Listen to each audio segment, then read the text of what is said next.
تو انہوں نے پھر بیلوں کا کاروبار بھی کیا، تجارت. وہ وہاں سے اپنے گاؤں میں بھی پیڑھی ہم اس کو کہتے ہیں، پیڑھی لگتا تھا وہاں بھی مویشی منڈی جا میلہ مویشیاں یا چھوٹی موٹی گاؤں میں بھی وہ تاکہ علاقے کے لوگوں کو سہولت ہو. پھر وہ پنجاب سے بھی وہ لوگ جو تھے خریدنے کے لیے ہمارے گاؤں بھی آتے تھے. اور سبی میلہ بھی لگتا ہے، بلوچستان میں سبی میلہ مشہور ہے، وہاں بھی پھر لوگ پنجاب سے آ کے بیل لے جاتے تھے، آج کل بھی لے جاتے ہیں. تو یہ ایک سمجھو ایک قسم کا تجارت بھی میرے والد محترم کرتے تھے اپنے بچوں کو سہولت دینے کے لیے کہ اگر آبادی نہ ہو. یعنی تعلیم کیا تھی والد محترم کی؟ پوری تعلیم نہیں تھی، باقی شعور تھا. سلجھے ہوئے انسان. میں خود حیران ہوں، اس زمانے میں لاہور تک بیلوں کا کاروبار کرنا بہت بڑی بات ہے، کیونکہ اس زمانے میں کہاں لاہور. تو میں تو بہت چھوٹا تھا جو اس دنیا سے رخصت ہوئے، رحلت فرما گئے. تو اب بھی ان کی جو قبر ہے وہ لاہور میں ہے. کیا نام ہے اس کا؟ پیر بخش صاحب. پیرل بھی بولتے تھے. ہاں، لیکن پھر تو پیر بخش صاحب کی ادھر قبر کیوں ہے؟ وہ اس طرح سے ہوا جو میں نے ابھی آپ کو قصہ بتایا کہ بیلوں کا کاروبار کرتی تھی. تو وہاں جب وہ پھر وہاں ظاہر ہے ادھر بھی اتنے امیر لوگ نہیں ہوتے تھے جو کاشتکار وغیرہ، یا میں تو اتنا نہیں جانتا ہوں، میں تو چھوٹا تھا. پھر وہ قرض بھی بیل وہاں قرض پر دے جاتے تھے، جیسے تجارت میں ہوتا ہے کہ بھائی ہم آ کے واپس لین دین کا، جب دوسری بار آئیں گے تو لے لیں گے. تو اس طرح سے ان کے درمیان اس طرح قرض ورض کا. پھر وہ جب دوسرے وہ 10 عموماً اس زمانے ریل کے ذریعے یہ مال گاڑی جس کو ہم کہتے ہیں، تو ایک ڈبے میں 10 بیل آتے تھے، 10 بیل. پھر وہاں اتنی سہولت کم تھی، کہیں 2 دن بھی لگ جاتے، 3 بھائی ادھر رک گیا مال گاڑی، ادھر رک گیا پیسنجر کو وقت دینے کے لیے یا پیسنجر کو گزارنے کے لیے، پیسنجر ٹرین کو. تو بہرحال وہ پھر کچھ جو ان کے اوپر قرض جو ہم نے سنا ہے اپنے والدہ سے، تو وہ کوئی انہوں نے زہر دیا ان کو. بڑی صحت مند تھے، وہ صحت مند انسان تھے، خود پوش تھے. وہ بلوچی اپنا دستار وغیرہ، یعنی اس زمانے میں تو بہت چھوٹا تھا، مجھے ابھی تک ان کی جو شبیہ ہے یا شکل و صورت وہ یاد ہے. تو ایک کپڑے جو تھے وہ سارے زیادہ وہ سفید کپڑے تھے، ململ کپڑا مشہور تھا.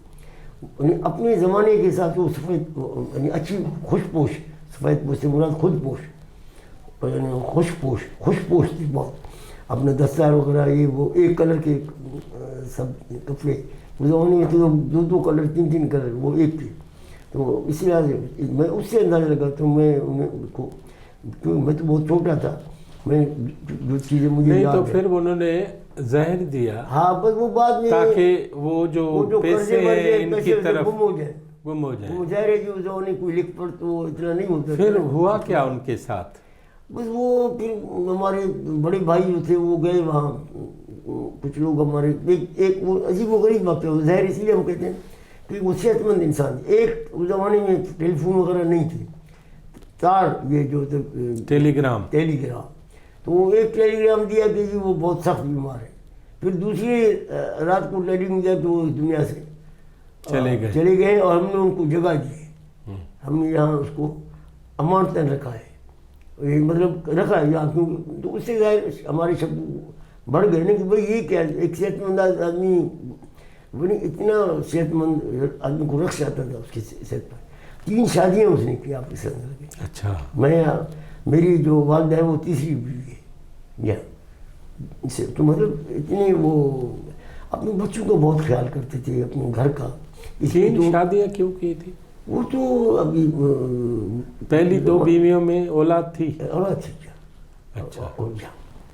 پہلی بیگم سے جو ہے ایک بڑا بھائی اور ایک بڑی بہن ہماری، دوسری سے بھی ایک بھائی اور ایک بہن، تیسری پھر میں، ہم 2 بھائی تھے. تو ہمارے ہم سب 4 بھائی 2 بہنیں ٹوٹل، 3 ماؤں میں. اچھا. تو وہ پھر اسی ہمیں شک پڑ گیا کہ یار یہ اتنا صحت مند آدمی، اور وہ ایک رات میں کہے گی وہ سخت بیمار، دوسری میں جو ہے وہ پھر انہیں جگہ بھی دی اس کو. تو اس سے ہم نے وہ قسمیں کھاتے رہے، لیکن حقیقت یہ ہے کہ صحت مند انسان اس طرح سے ان نے زہر دیا تھا. بےمان ہو گئے کہ بھائی پیسہ کبھی تاکہ اس کو پتہ ہی ہے باقی کسی کو تو پتہ نہیں ہے بس. تو اس کی چند سیکنڈ کی خاطر انہوں نے ان کو تو وہ چیپٹر ہو گیا وہاں کلوز. بس پھر ہم لوگ بڑے بھائی تو نے کہا بس اب یہاں دفن ہے تو بسم اللہ. چلے ٹھیک. وہ جو ہے وہاں بدھوا ہوائی قبرستان ہے. یہ جو اپنا انجینئرنگ یونیورسٹی ہے لاہور یونیورسٹی انجینئرنگ, یہ جو ہے اسی اس کے بالکل مقابل. آپ جاتے رہتے ہیں؟ ہاں میں جب بھی جاتا ہوں لاہور ضرور حاضر دیتا ہوں. ضرور. اچھا اچھا. اس سے پہلے ہمارے بڑے بھائی جایا کرتے تھے, وہ اب اس وقت دنیا میں نہیں ہے, ریلت فرما گئے. اب میں جب جاتا ہوں میرے بیٹے وہاں ہیں پڑھ رہے ہیں, بھول جاتے ہیں. ہمارے دوست احباب جاتے ہیں. اچھا حاضری ضرور بھرتے ہیں کیونکہ والد محترم تھے. وہ بہت اپنی آپ اس سے اندازہ لگائیں کہ وہ بڑے انصاف پسند انسان تھے. تینوں اپنے بیدبات کے ساتھ وہ انصاف کے ساتھ میں کمال اس کا یعنی یکساں سلوک سب کے ساتھ. یہ بڑی بات ہے, بڑی بات. اپنے سخی انسان تھے. اس زمانے میں غربت بہت تھی جب والد محترم تجارت, کیونکہ ان کے پاس 4 پیسے تجارت کی وجہ سے اگر زمین آباد نہیں ہوا تو بیل وغیرہ جو لے گئے ادھر. تو وہ میری والدہ فرماتی ہیں کہ وہ اس کا حکم تھا کہ یہ گاؤں سے کوئی بھی غریب آدمی آئے روٹی کے وقت اس کو آپ نے نہ نہیں کرنا ہے. 2 آتے ہیں 10 آتے ہیں 5 چھوٹے گاؤں میرے گاؤں کا کہ جو روٹی کے وقت آ جائے نا بسم اللہ کر کے ان کو لاؤ بس. چاہے اس زمانے میں بہت غربت تھی. یہ گندم کی روٹی بڑی نایاب تھی. جوار کی روٹی جواری آپ سمجھتے جوار کی روٹی. تو وہ لیکن وہ بسم اللہ کرتے, جو پکا ہوا روٹی اور جو سالن وہ ان کو پیش. آپ کی والدہ محترمہ یہ ان کے اوپر ان کا یعنی حکم تھا اپنے بیگمات کے اوپر, یہاں سے کوئی خالی نہیں جائے, بھوکا نہیں جائے, بس سب کو روٹی کھلائے. جو آپ کی والدہ محترمہ ہیں ان کے بارے میں بتائیں, وہ تعلیم یہ وہ. والدہ محترمہ کی میں آپ کو بتاؤں ان کا نام کیا؟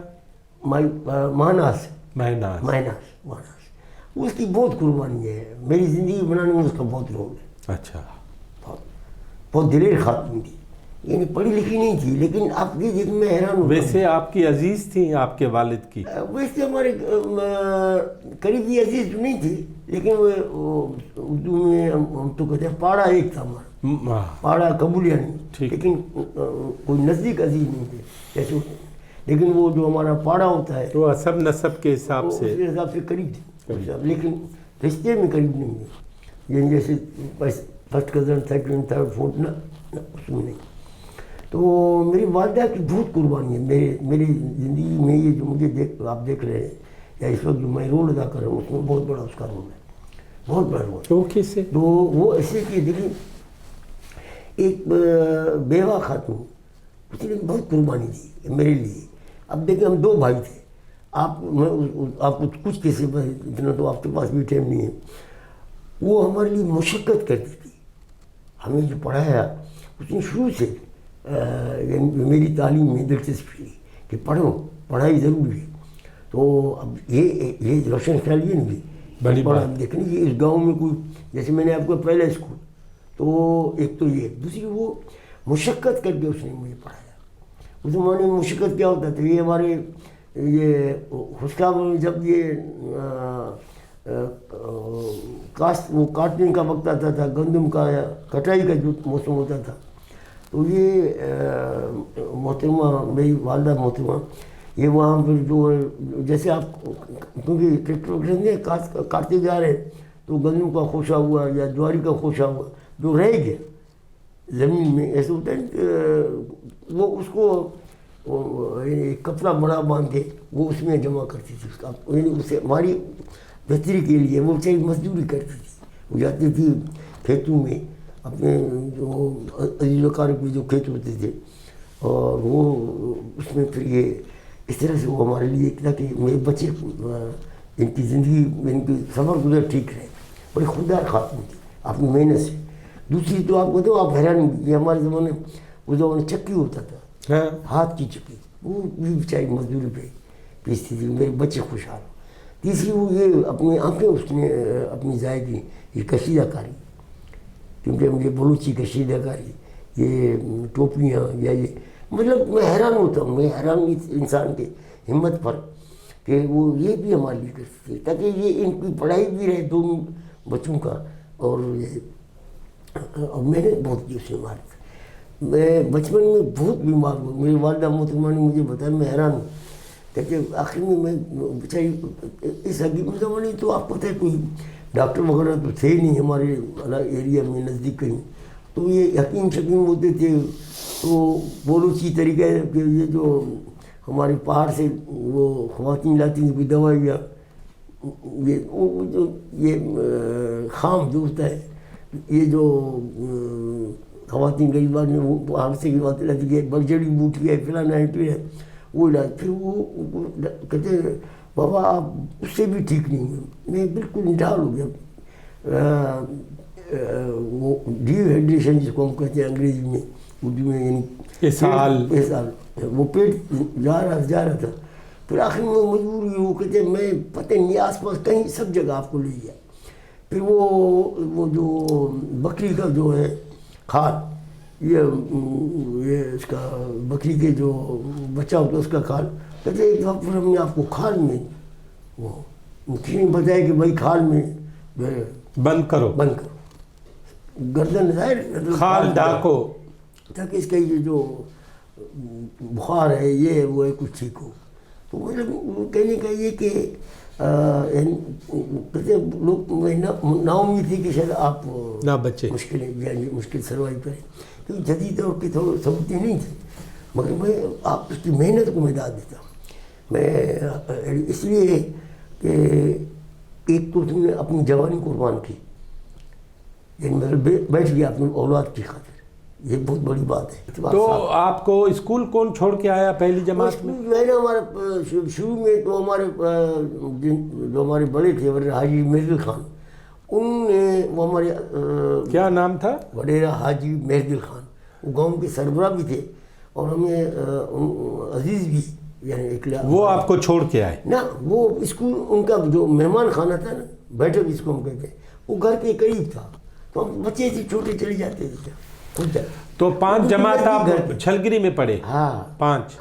پھر کیا ہوا؟ ہائی اسکول کہاں؟ ہائی اسکول کیونکہ ہمارے جو وڈیرا صاحب تھے ان کا اپنا بیٹا بھی پڑھ رہا تھا. پھر ہمیں ان کا وہاں اپنا بھاگ میں وہ جو ہمارا ہائی اسکول تھا وہ ہمارے سے کوئی 10-12 کلومیٹر. تو وہ پھر ہمیں وہاں ان کا ادھر بھی ان کا جگہ تھا تو ہمیں وہاں ان کی جگہ میں رکھا. ہاسٹل تو تھا نہیں. تو یہ ہم 3-4 بچے پھر جو ہے ادھر رہتے تھے. تو بھاگ میں ہمارا داخلہ ہوا. ڈاکٹر صاحب آپ کو یاد ہے کہ داخلہ کیا؟ آپ کو یاد ہے کہ آپ نے اپنے آپ کبھی سوچا اس زمانے میں کہ آپ کو کیا بننا ہے آگے جا کے؟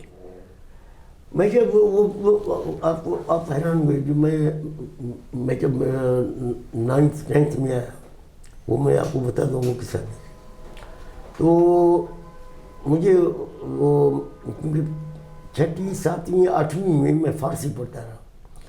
تو مجھے جب میں وہ 9th میں گیا 10th میں، تو میرے وہ فارسی والے استاد کو میں نے کہا، میں نے کہتے بھائی عبدالعی یہ کیا کر رہے ہو آپ کو؟ اس نے بولا وہ شعر بھی تھا اردو اسپیکنگ، کوئٹہ میں ان کے سیٹل تھے کوئٹہ میں. تو اس نے کہا بھائی پڑھو. وہ استاد تھے وہ فارسی پڑھاتے تھے. فارسی پڑھاتے تھے. اس نے مجھے کہا کہ کیا نام بتایا؟ نام میں اس کا یاد اچھا ٹھیک ہے. حافظ صاحب کہتے تھے. حافظ صاحب نے آپ کو فارسی پڑھائی؟ ہاں فارسی. اس نے کہا پھر 9th 10th میں جب ہم گئے مڈل میں، ایکچولی میں کہتے آپ اچھے بچے ہو، شائننگ بچے ہو، یہ کیا فارسی، آپ ڈرائنگ آپ کا مستقبل بہتر ہوگا. میں تو میرے لیے اچھی بات ہے کہ میرا ریکارڈ اچھا ہو رہا، آپ اچھے شائننگ بچے ہیں، ذہین بچے ہیں، پڑھائی میں آپ اچھے ہیں. کیونکہ میں ہمیشہ اپنی کلاس میں 1st 2nd آتا تھا. اچھا. ہاں پڑھائی میں اپنا وہ. تو اس نے مجھے کہا بھائی میرا مشورہ ہے کہ آپ ڈرائنگ پڑھو. میں نے کہا میں اتنا عرصہ تو فارسی پڑھتا رہا، میں اس میں بلد ہوں، میں ایکسپرٹ ہوں اس میں. جانتا ہوں. کہتے ہیں نہیں میرا مشورہ یہی ہے بس آپ یتیم بچے ہو آپ میں نہیں ڈرنک فوڈ